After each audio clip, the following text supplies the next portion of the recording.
அதைவிட முக்கியமான விஷயம் என்ன அப்படின்னு பார்த்தீங்கன்னா, ஓலைச்சுவடிகளில் வரலாறுகள் இருக்கிறது. நம்ம அதை மறந்துடும். எல்லாருமே என்னென்னா செப்புப்பட்டயம், கல்வெட்டு இதை நோக்கியே ஓடிட்டு இருக்காங்க எல்லாரும். ஆனால் மிக அளப்பரிய வரலாறுகள் எல்லாமே ஓலைச்சுவடிகள் இருக்கிறது. அதை நீங்கள் தேடி பதிப்பிக்க வேண்டும் என்பது தான் என்னுடைய முக்கியமான ஒரு கனிவான ஒரு கோரிக்கையாக வைக்கிறேன். காரணம், மூவேந்தர்களை பற்றி நாம் எல்லோரும் வடபகுதியில் ஆய்வு செய்து கொண்டு இருக்கிறோம். எனக்கு கிடைத்திருக்கிற ஓலைச்சுவடிகள் எல்லாமே மூவேந்தர்களை நீங்கள் குமரி மாவட்டத்தில் தேட வேண்டும், அவருடைய வாரிசுகள் அங்கே தான் இருக்குன்னு சொல்லுது. நான் இதுவரைக்கும் 3 ஓலைச்சுவடிகள் எனக்கு கிடைத்திருக்கிறது. 3 சுவடிகள். இதில் குறிப்பாக மதுரை கோயிலில் இருக்கிற ஓலைச்சுவடி சொல்லுது, மூவேந்தர் வம்சாவளியினர் கடைசி எங்கே போய் குடியேறாங்கன்னா கன்னியாகுமரி மாவட்டத்தில் தான் குடியேறியதாக வரலாறு சொல்லப்பட்டிருக்கிறது.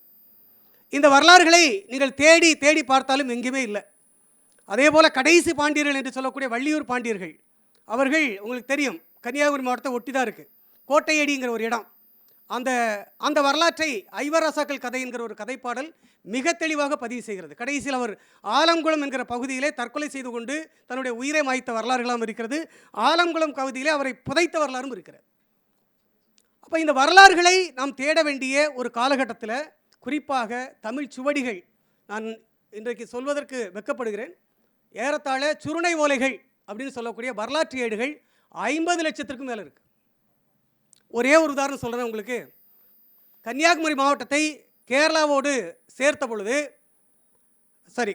கேரளாவிலிருந்து கன்னியாகுமரி மாவட்டத்தை பிரித்த பொழுது, கன்னியாகுமரி மாவட்டத்தில் இருந்த ஓலை ஆவணங்களை மொத்தத்தையும் கேரளா எடுத்துகிட்டு போயிடுச்சு. நம்முடைய அரசாங்கம் அதை தடுக்கவில்லை. எல்லா கோயில்களிலும் ஓலைச்சுவடிகள் இருக்கிறது. இதுவரைக்கும் நாங்கள் கிட்டத்தட்ட ஒரு 150 கோயில்களுக்கு மேலே கலாய்வு செய்திருக்கிறோம். எல்லா கோயில்களிலும் சொல்கிற ஒரே பதில் கேரளா அரசாங்கம் எடுத்துகிட்டு போயிடுச்சு.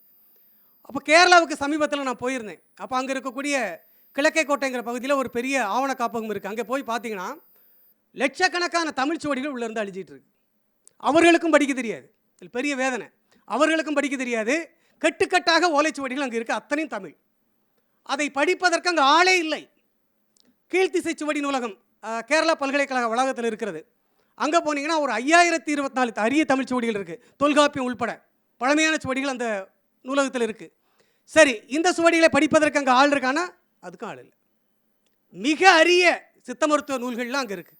பழமையான சித்த மருத்துவ நூல்கள், உடல் அறுவை சிகிச்சை சார்ந்த சித்த மருத்துவ நூல்லாம் அங்கே இருக்குது.